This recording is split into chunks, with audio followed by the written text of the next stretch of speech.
Oke Pioners, kita lanjutkan informasi Pi Networknya ya. Gaskeun terus.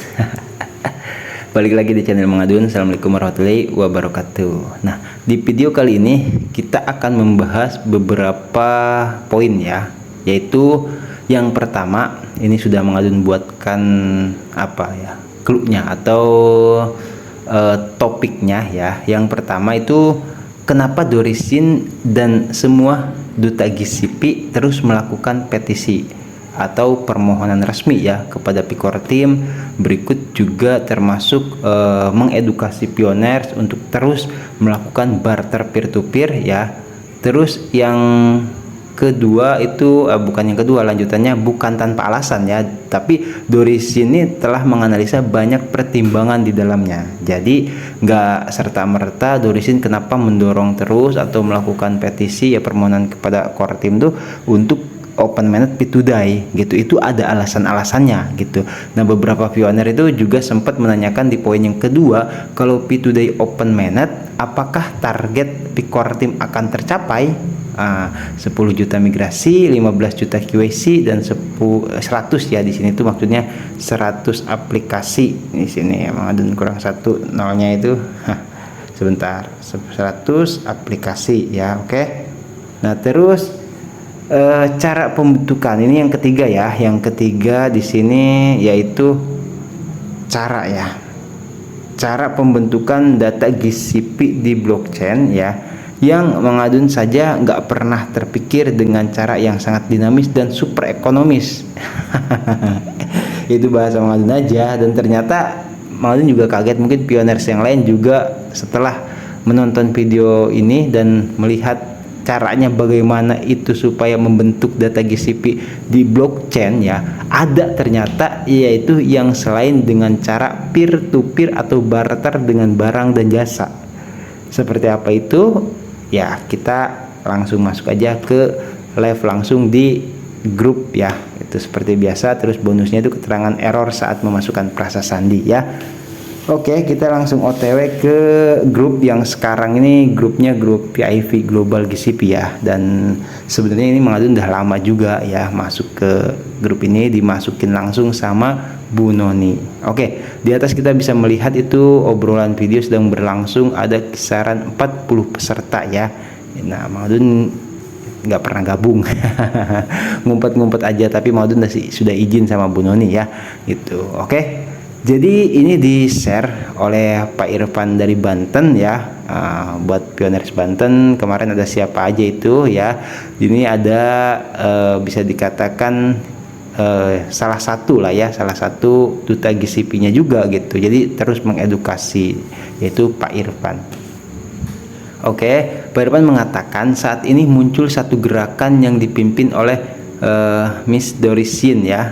Pencetus nilai GCP itu $314.159 per Pi, yang mengajukan kepada Picor Team agar open mainnet dilakukan pada saat P2DAI 28 Maret atau 28 Juni tuh. Mungkin itu salah tulis kali ya. Ya, mungkin maksudnya 28 Juni karena Maret kan sudah kelewat, 2024 dengan nilai GCP. Semoga ikhtiar tersebut membuahkan hasil. Amin ya. Oke, Core Team memberikan syarat 3 hal untuk open mainnet ya. Nah, yang tadi Mengadun sebutkan itu ya, tuh yang 10 juta migrasi, 15 juta QAC dan 100 aplikasi atau marketplace ya, atau utilitas seperti itu. Nah, katanya ini di sini, tetapi gerakan Dorisin menganggap ada beberapa hal yang lebih penting agar dipertimbangkan untuk segera membuka open mainnet. Terus setidaknya diputuskan oleh core team atas nilai Pi terhadap dolar ya, itu THD itu terhadap sepertinya ya. Beberapa pertimbangan Dorisin. Nah, ini di sini ya yang tadi mau dikatakan, Dorisin tuh nggak serta merta melakukan petisi ya, permohonan resmi kepada core team kalau tidak ada alasannya. Jadi yang pertama ya, di sini dikatakan oleh Dorisin ini, usia 5 tahun Pi adalah kematangan sebuah entitas, harus berani dan mantap dalam mengungkap jati dirinya, yaitu dengan membuka source code agar open mainnet. Terus kedua itu pertimbangannya ketahanan dan kesabaran pioner sudah mulai berkurang. Ya, ini mungkin di beberapa pioner maksudnya ya. Terus ya emang bener sih sebetulnya. Takutnya yang dikhawatirkan gitu loh. Dikhawatirkan ntar malah hilang lagi kepercayaan kan seperti itu ya. Oke, terus di yang ketiga itu merupakan salah satu upaya menghentikan pelanggaran atas pertukaran PAI dengan uang fiat ya. Terus yang keempat, ketiga syarat yang diajukan Kortim memiliki ketidakjelasan dalam hal waktu. Nah, Kortim hanya menyatakan target akhir tahun 2024 ya, targetnya akhir tahun, itu targetnya Kortim. Ya, tapi menurut dari kata Dorisin ini ketiga syarat ini yang diajukan Kortim itu memiliki ketidakjelasan karena ya seperti yang di video sebelumnya udah sempat mengadun katakan, sampai saat ini kita belum melihat gitu loh aplikasinya yang mana saja ya. Kalau perkembangan migrasi KYC ya mungkin sekali-sekali kita sering ngelihat, tapi kalau soal aplikasinya nih ya sampai saat ini Kortim juga belum menunjukkan ya, minimal setidaknya ya yang seperti mengadun katakan tuh mungkin ada dari para pemenang hackathon ya. Kalau misalkan sudah ada 10 ya dari yang juara, terus diambil misalkan nih 3 besar ya, berarti 30-an seperti itu, atau misalkan sampai 5 besar berarti ya kisaran 50. Terus ini kita lanjut di yang kelima, hampir semua negara mengalami kesulitan keuangan pasca Covid. Betul sekali ya.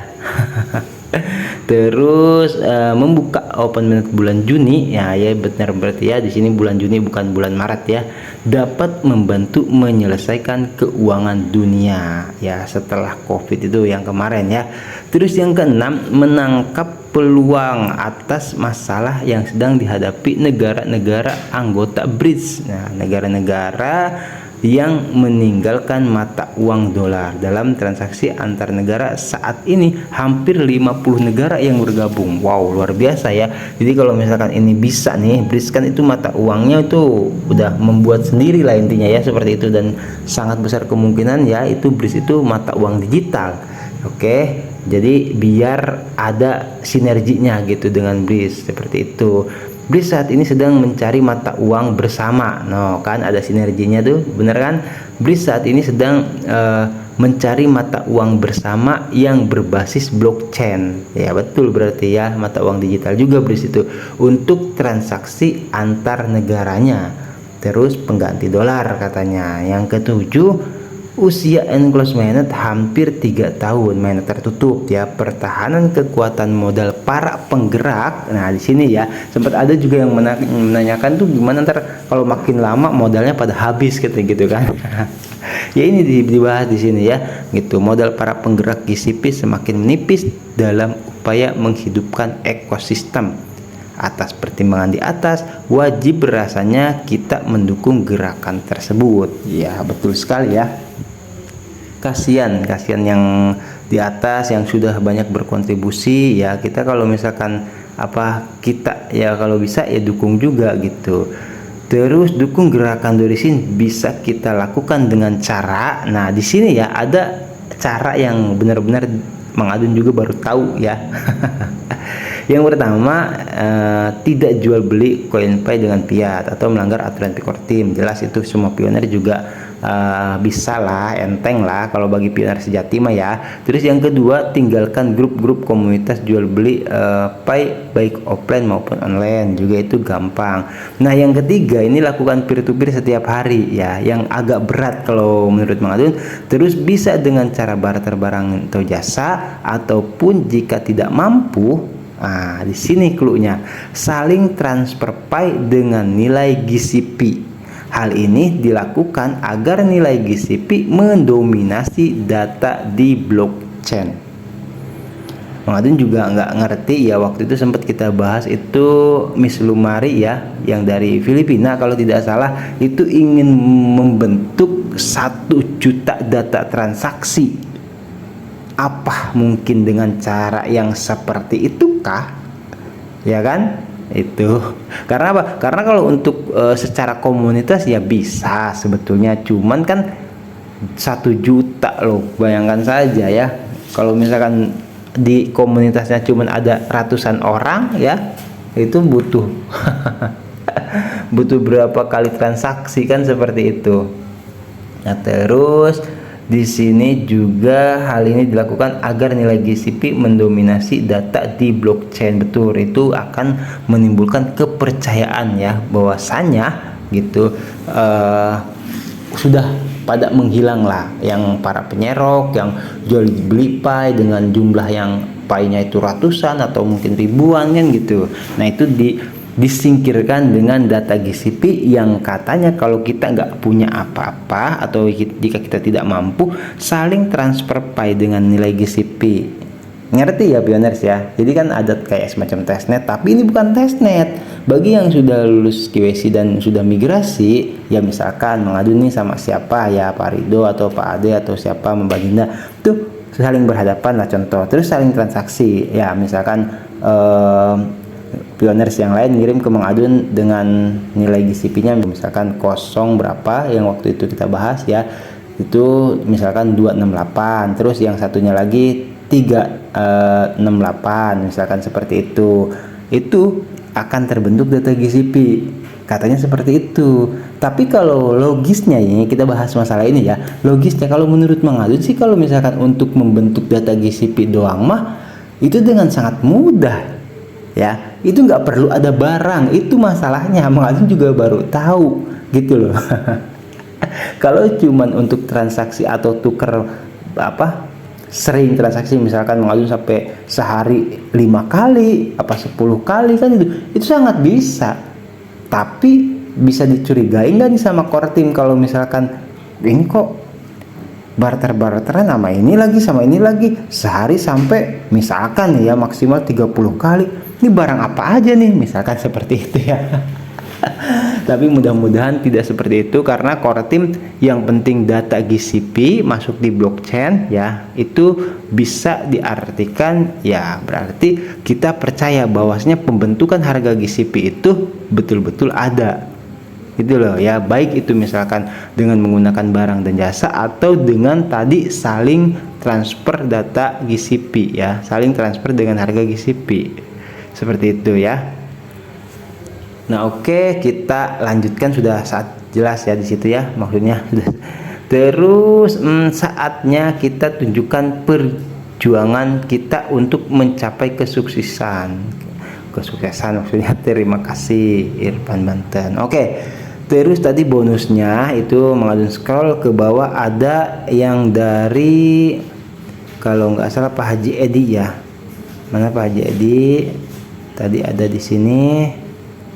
Oke, oh ini dia Pak Edi Siswanto ya. Mungkin bagi Pioners yang stay di channel Mang Adun ingat wajah beliau ya, yang waktu kemarin itu dengan 1000 Pioners ya melakukan acara barter untuk menyambut P2Day ya di Tangerang, di rumah makan apa waktu kemarin itu ya, lupa Mang Adun.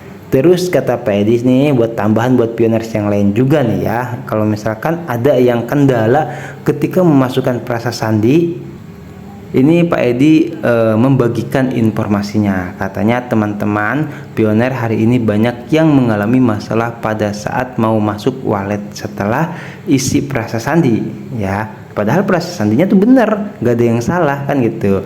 Dan muncul info server overload. Oke. Sekali lagi saya sampaikan, jangan khawatir, oke? Tidak akan ada masalah dengan dompet Anda kalau memang itu tidak ada yang salah dengan prasastinya. Seperti itu ya. Karena lalu lintas transaksi banyak di blockchain, oke? Ulangi lagi, pasti akan bisa. Ulangi lagi ya. Jadi tetap kita berusaha ya, kalau memang udah yakin nih prasasti bener gitu, tapi laporan atau notifikasinya itu bacaannya error atau overload atau sistem apalah kayak gitu, itu bisa diulangi. Yang penting prasastinya tuh bener-bener tidak ada yang kehapus, tidak ada yang hilang, dan tidak ada yang lupa ya. Tuh, jadi ulangi misalkan malam ini kita ulangi, terus besoknya nggak bisa, ulangi lagi, besoknya terus ya, gitu sampai bisa seperti itu. Oke, nah terus katanya Pak Edi lagi, ulangi lagi pasti akan bisa, ibarat banyak yang antri di loket mau beli tiket konser, ya pasti akan ada sedikit penundaan. Oke, ya itu logis ya. Jadi kalau misalnya ngebludak banget nih, waduh, itu wajar ya kalau misalkan ada penundaan. Hal yang sama berlaku juga untuk server, kalau yang melakukan transaksi mengalami peningkatan. Oke, hal yang luar biasa. Tenangkan diri, lalu logout semuanya dan ulangi lagi. Oke, demikian teman-teman pioners, tetap semangat ya, peer to peer. Oke, terima kasih buat Pak Edi Siswanto ya yang dari Tangerang. Terus tadi juga ada siapa, Pak Irfan dari Banten ya, yang sudah membagikan artikelnya di sini. Kita bisa lihat. Nah, sini ya ada Pak Irfan Banten juga, mohon izin ya Mang Adun membagikan ke sesama pioners. Oke, kiranya cukup sampai di sini dulu ya. Udah jelas, kalau ada yang belum jelas monggo dipertanyakan lagi ya. Kita ngobrol bareng-bareng aja ya. Thank you buat semuanya yang udah stay selalu channel Mang Adun, yang baru gabung juga ini masih banyak terus ya yang bergabung. Alhamdulillah lah, kita ngumpul bareng di sini ya. Itu oke. Thank you ya, nanti kita gaskan lagi di informasi PN Network yang berikutnya. Mang Adun pamit undur diri dulu, tetap sehat selalu, lancar rezeki, pioners, dan diberkahi dalam setiap urusannya. Amin. Oke, wassalamualaikum warahmatullahi wabarakatuh. Bye bye.